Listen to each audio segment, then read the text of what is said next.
Mga master, okay lang bang? Huwag niyong skip ang mga ads sa aking mga video kung okay lang mga master. Salamat sa solid na suporta po. Yon, what's up mga masters? Nandito na naman tayo sa panibagong araw, panibagong kabanata na naman ang pagsasama-samahan natin ngayon guys.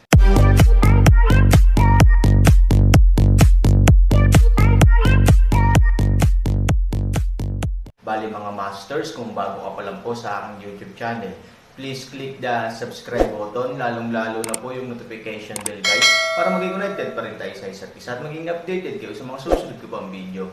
Bali mga masters, bago natin umpisahan ng kwento ay mag-shoutout po muna tayo para sa mga solid nating tagapakinig. Shoutout kay Rebab TV at shoutout kay One Piece. Yun na nga mga masters, no? Bali hindi na ito patagalin. In 3, 2, 1, let's go! Kung ito ang kaso, pagkatapos ay ang hulihan ay ganap na nasa matinding kahirapan. Kuya, ano ang dapat nating gawin ngayon? Ayon sa antas ng pulang alerto, dapat nating iligtas sila kahit ano pa ang halaga. Oo, at sa lalong madaling panahon. Bahagyang tumango ang matanda, para sa isang alerto na umabot sa pulang antas, ayon sa kanilang mga patakaran, sino mang makatanggap ng ulat ay dapat pumunta upang iligtas ng buong lakas. Tsaka si Lion Dian naman ang naglabas ng red alert this time. Mukhang hindi na kayanan ni Han Sanchen ang aming mabangis na pag-atake, kaya nagpasya siyang atakihin ang aming likuran bilang ang susunod na pinakamahusay na bagay, bahagyang kumunat ang noo ng matanda at pinag-aralan ito ng mabuti. Tama ang matanda, ito rin ay isang paraan para maibsan niya ang nakakasakit na pressure ng Yetian City. Gayunpaman, Elder, iyan ay eksakto kung ano ito ay, Yetian lungsod ay hindi dapat magmukhang maluwag. Oo, kung hindi nababalisa si Han Sanchen, hindi niya gagawin ang ganoong bagay, kaya't mas nababalisa siya, mas nataman natin ang kanyang sakit, dapat tayong kumapit ng mahigpit at patuloy na talunin siya. Panipi, kung aalisin natin ang ating mga tropa upang suportahan ang ating mga punto ng pagkain, kung gayon ang diskarte ni Han Sanchen sa pag-atake sa ating mga punto ng pagkain ay matatapos, ang bagay na ito ay maaaring maging ayon sa nais niya. Oo, Elder, dahil tahimik na makakaalis ng Yetian City si Han Sanchen, naniniwala ako na kapag gumawa ng malaking hakbang ang ating hukbo, tiyak na tahimik siyang lilisan mula sa food point.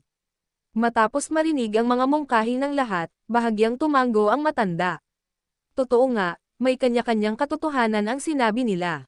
Ngunit kung ang mga punto ng pagkain ay hindi na i-save, ang ating hukbo ay mapuputol, kapag ang pag-atake ng Yetian City ay hindi nakamit ang mga epektibong pagpapabuti o mga resulta sa loob lamang ng ilang araw, pagkatapos ay kapag naubusan tayo ng pagkain, hindi lamang tayo magiging tanong kung atres, ngunit higit na mahalaga, isang tanong kung maaari tayong mag-withdraw o hindi. Oo, sa sandaling maputol ang pagkain at damo, ang aming hukbo ay katumbas ng pag-abot ng leeg ng kapalaran sa kabilang partido, ang opinyon na ito ay tama pa rin. Sa ngayon, tila may isang pinakaligtas na paraan. Panipi, bawat ruta, kahit na ang mga pagkalugi ay isinasaalang-alang, ang aktwal na bilang ng mga tao ay hindi dapat mas mababa sa 800,000 bawat isa sa paraang ito. Ang lakas ng pag-atake ng linya sa harap ay sapat na upang suportahan ito, bar none. Kayong dalawa ay palagi kong kanang kamay, ngayon, ang labanan sa harap na linya ay tensyonado, at hindi ako makakaalis ng ilang sandali, kaya, kayong dalawa ay personal na namuno sa 800,000 general at agad na sumugod sa larangan ng digmaan sa likurang linya ng pagkain, tandaan, suportahan sa pinakamabilis na paraan na posible. Natural na naunawaan ni Tian Xing at Tian Yan ang kahulugan ng mga salitang ito. Ibig sabihin, hindi kailangang magpadala ng malaking puwersa sa halip, ang bawat functional unit ay dapat kumilos ng mabilis ayon sa sarili nitong mga katangian. Ang bilang ng mga taong makakapagbigay ng agarang suporta ay binibilang, at ang dami ng suporta para sa mga punto ng pagkain ay binibilang din. Sa bawat isa ang mga drums ay maaaring marinig sa labas, dapat sumugod ang kalaban sa kanya, you and I will act according to the situation, kung ang kalaban ay atres ng marami, tayo ay sasabak, kung kaya nating bawasan ang pressure sa alliance leader, babawasan natin ang pressure, kung hindi masyadong umatras ang kalaban, damaykit ka na lang sa post mo, kailangan mong malaman na ang pagtatanggol ng lungsod ay pantay na mahalaga, bago umalis ang pinuno. ng alyansa, sinabi niya sa amin ng maraming beses na dapat naming ipagtanggol ang base na ito sa lahat ng mga gastos. Otherwise, kahit na may something ang alliance leader, it's a good thing. But if we lose our basic base, it means we have nothing. Pagkarinig sa mga salita ni Hyjin, napanganga ang mga ngipin ni Peklat, huwag kang mag-alala, naiintindihan ko, hindi ako tanga, tingnan mo, ano ang ibig sabihin ng kalaban. Kasunod ng tingin ni Peklat, saglit na natigilan si Hyjin. Bago umalis si Han Sanchen, kusa siyang nag-iwan ng canopy sa likod. Sa ganitong paraan, kailangan lang ay activate ang canopy gamit ang tunay na enerhiya, para patuloy nitong maskan ang sitwasyon sa labas. Sa pamamagitan nito, malinaw na nakikita ni Hyjin na ang kampo ng kaaway ay sumasailalim sa mga pagbabago sa lupa sa oras na ito. Bagamat nandoon pa rin ang mga nakapaligid na tropa, ang kanilang bilang ay nabawasan ng husto, at ang malaking bilang ng mga tropa ay pangunahing nakakonsentre sa pangunahing pasukan. Hyjin, anong ibig sabihin nito? Hindi na nila pinoprotektahan ang iba nating bibig. Tanong ni Scar, hinawakan ang ulo niya. Kumunot ang noo ni Hyjin at nag-isip ng mabuti, pagkaraan ng ilang sandali, umiling siya, hindi ako sigurado kung ano ang ibig sabihin nito, gayunpaman, kahit na ano, huwag tayong maniwala na talagang kusa nilang pakawalan tayo. I think gusto nilang atakehin ang ating harapan, itoon ang kanilang puwersa sa isang unit, patuloy na umatake, at hayaan ang ating formation na bumuo ng isang uri ng formation defense fatigue sa isang punto, kaya, Peklat, hindi tayo makakapagpahinga. Tinapik ni Peklat ang kanyang dibdib, huwag kang mag-alala, hanggat hindi papatay ang Peklat, walang makakahawak kahit isang fucking hair ng Yetian City, hati na ang kalaban. Sa itaas ng kalangitan, isang malaking bilang ng mga sundalo ang natipon, sa pamumuno ni Tian Yan at Tian Xing, umuungal ang tropa at sa sumunod na segundo, tumakbo silang lahat patungo sa Han Sanchen. Ang harap ay nakaunat ngayon, ito ay totoo para sa kaaway, at ito ay totoo para sa atin. Ang isang labanan sa harap ng 200 milya ay magiging masyadong mahaba kahit para sa 1,000,000 kataong hukbo. Hindi rin alam ni Hyjin, sa ganitong paraan, siya o ang kaaway ay magdurusa sa mga kahihinatnan ng isang mahabang linya ng labanan. Ang kinalabasan, oras lang ang magsasabi. Sana okay lang yung leader. Pagkatapos magsalita ni Hyjin, lumingon siya at tumingin sa ilang malalapit na kasama, ipasa kaagad ang utos, simula ngayon, papasok na sa state of emergency ang Yetian City, naka-standby na lahat ng kapatid, once Yetian City kung may problema sa depensa sa Tiancheng, pakiayos agad para sa akin. Oo, bilang karagdagan, abisuhan ang mga tropang Ant-Man at maging handa anumang oras. Oo. Sa yungib, halos kagaya ng iniisip ni Tianhong. Sa paglipas ng panahon, hindi pa rin malutas ni Han Sanchen ang walang katapusang muling pagsilang ng 42 sundalo. Ngunit ang Han Sanchen ay nakaipon ng sapat na karanasan sa patuloy na mga laban. Kaya niyang hawakan ang lahat ng uri ng pag-atake mula sa 42 sundalo ng madali, kasabay nito, habang nakikipag-ugnayan sa 42 sundalo, makakahanap din siya ng espasyo para salakayin si Tianhong at ang kanyang barkada. Bagamat si Tianhong at ang iba pa ay pawang mga elite na sundalo na may napakalakas na combat effectiveness, si Han Sanchen ay mas baluktot. Sa makatuwid, paminsan-minsan, maaaring lumapit si Han Sanchen at patayin ang ilan sa kanilang mga kapatid. Damn it, hindi ba pagod ang lalaking ito? Halos 10 metro na ang layo nito sa kinatatayuan ni Tianhong at ng iba pa. Walang paraan, ang takot na nagmumula sa kanilang mga puso ay hindi na nila maiwasang umatras. Hindi napigilan ni Tianhong ang mapalunok ng laway, naguguluhan din siya. This damn Han Sanchen never rested from the beginning to the end, at hindi man lang siya nakahinga. 42 na ang pinaglalaban niya, hindi, dapat 3 hanggang 400 sila kasama sila.